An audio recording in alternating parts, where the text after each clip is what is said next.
So Christine hit the nail on the head. It's culture and people, and so I'll talk a little bit about some of the things we did to try to circumvent some of those challenges. So on the culture side, we did the win small, win early process, gain the trust of your customers, and then expand from there and double down on those winnings.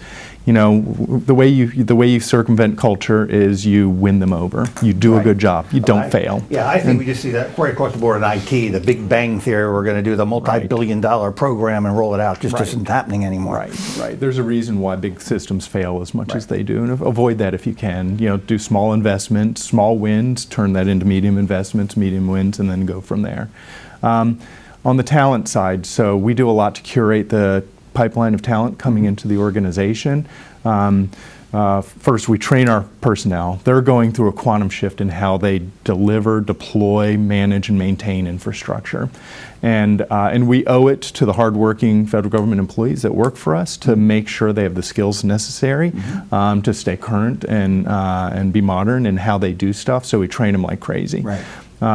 But we also are very cautious and intentional about making sure the pipeline of talent coming into the organization is filled with the type of people that we need. So, I can't pay what my dear friend Doug pays out in the private sector in the public space, but what I can do is appeal to public service. I can say the mission here. Very noble about doing public service. Absolutely, yes. The mission of GSA is important. The mission of the federal government is important.